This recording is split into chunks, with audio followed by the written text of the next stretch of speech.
Saludos cordiales. Les habla Carlos Cambra. En esta oportunidad vamos a realizar algunas reflexiones sobre el proceso de aprendizaje y enseñanza mediado por competencias digitales y los modelos de diseño instruccional.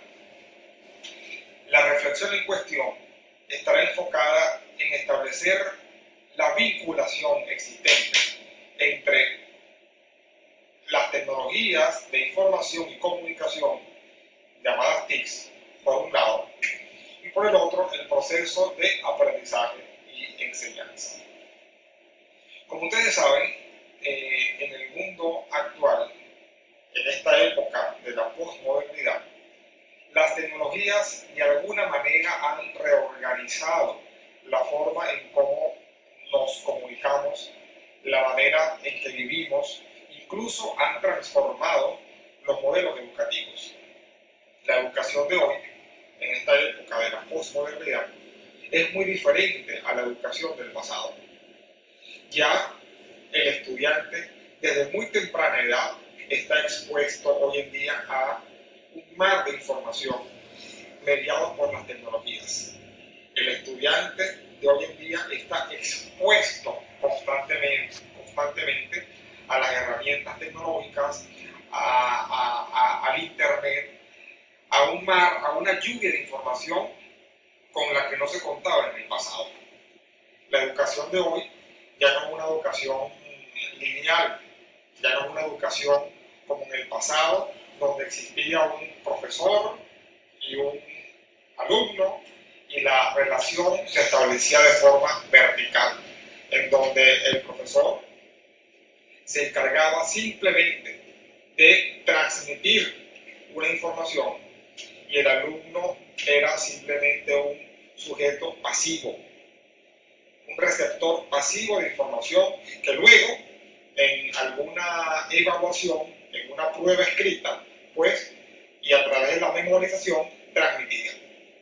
Ya hoy en día las tecnologías de información y comunicación han abrazado todo el proceso de aprendizaje. En este sentido, el estudiante de hoy en día debe adquirir determinadas habilidades y competencias a los fines de saber manejar la información disponible a través de las tecnologías. El estudiante de hoy debe aprender a buscar, a filtrar y a sintetizar la información que consigue en la web. También debe aprender a extrapolar ideas sobre lo que ya sabe y sobre lo que está descubriendo para concatenarlas y además con eso logra específicamente un aprendizaje significativo. También el estudiante de hoy debe crear nuevos conocimientos y aplicar conocimientos. Es decir, debe tener la capacidad incluso de innovar en este mundo mediado por las tecnologías de información y comunicación. Ahora, el desarrollo efectivo de estas actividades generan a su vez tres tipos de aprendizaje que se observan hoy en día en esta época de la posmodernidad. El aprendizaje activo, el aprendizaje colaborativo y el aprendizaje autónomo. Respecto al aprendizaje activo, hoy en día, sin lugar a dudas, el estudiante se involucra directamente en el proceso educativo. Ya el estudiante, como hemos dicho, no es simplemente un receptor pasivo de información, sino que él mismo construye su conocimiento. Él participa activamente en el proceso de aprendizaje. Él coadyuva con el profesor en la construcción y en la búsqueda de conocimientos y a su vez crea nuevos conocimientos. Asimismo, tenemos en esta era digital de la posmodernidad el aprendizaje colaborativo. Ya el estudiante no aprende de forma aislada, en un espacio cerrado, sino que él aprende en colaboración con otros.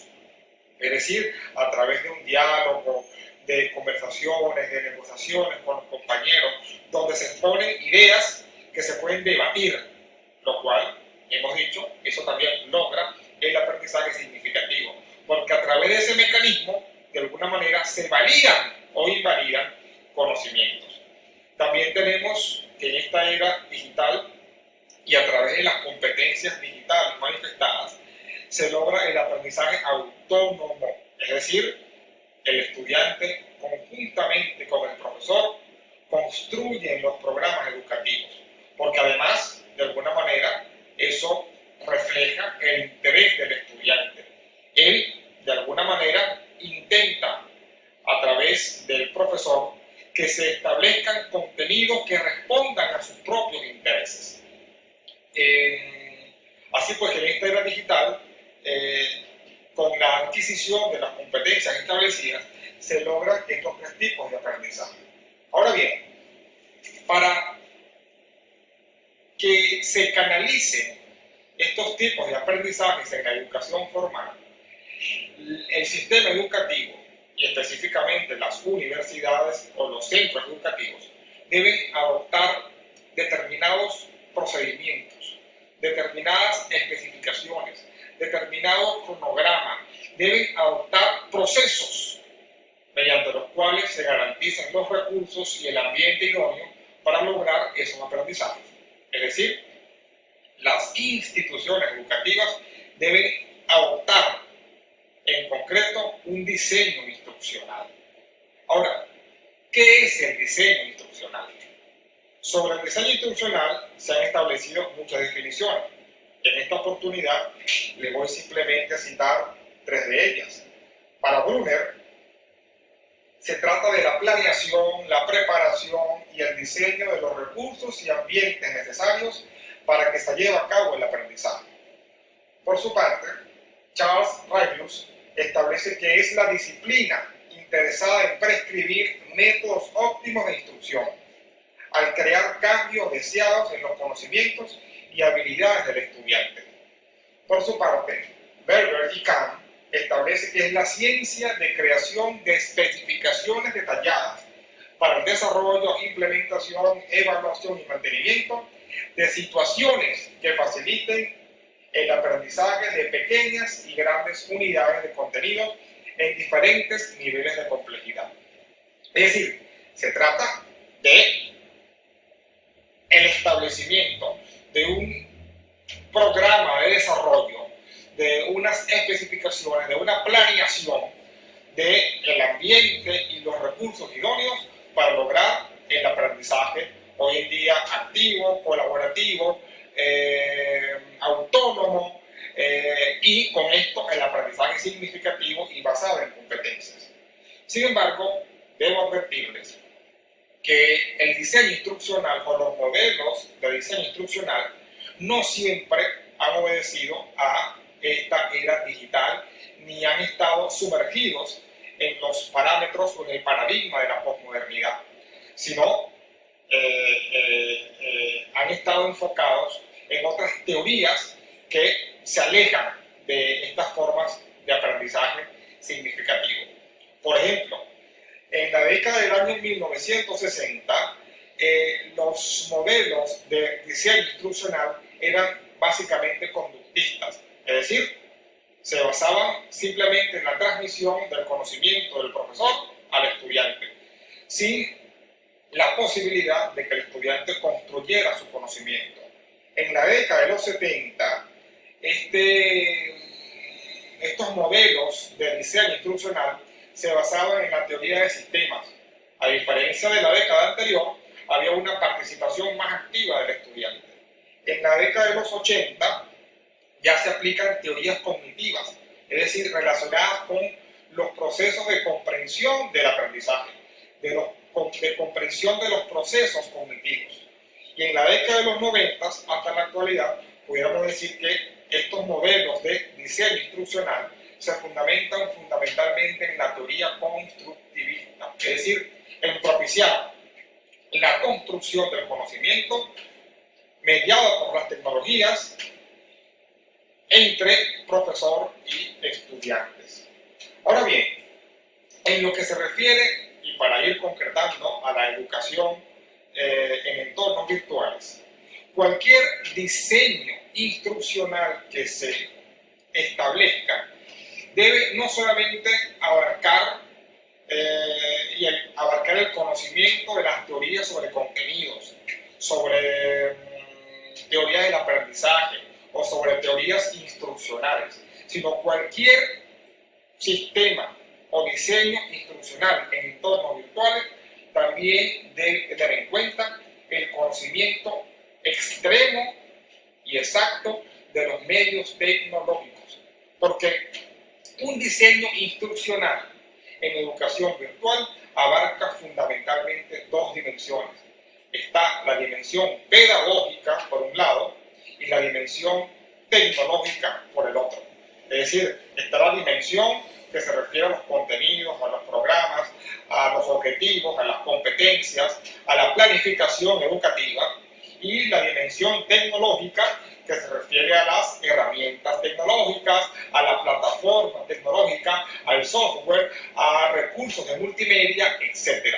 Es decir, debe haber una combinación entre la dimensión tecnológica y la dimensión pedagógica, y que se establezca entre ellas un vínculo de mutua implicación. No estamos diciendo, ojo, que la dimensión tecnológica sobrepase la dimensión pedagógica, sino que se relacionen, entendiendo por supuesto la dimensión tecnológica, que es simplemente un medio para lograr el aprendizaje significativo.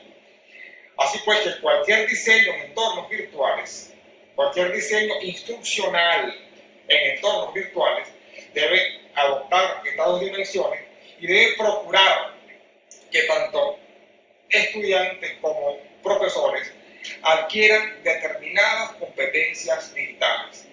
No se trata simplemente de conocer sobre el procesador de textos o sobre hojas de cálculo, sino se trata de que los participantes conozcan sobre cómo buscar información, cómo descifrarla, cómo compartirla, cómo utilizar redes sociales, es decir, que tengan excelentes competencias digitales.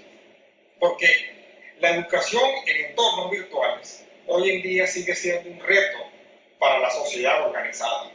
No se trata simplemente de reproducir la educación presencial en entornos virtuales utilizando la tecnología, sino se trata que a través de los medios idóneos, de los medios conducentes y pertinentes digitales, se logre un aprendizaje verdaderamente significativo y basado en competencias. Muchas gracias.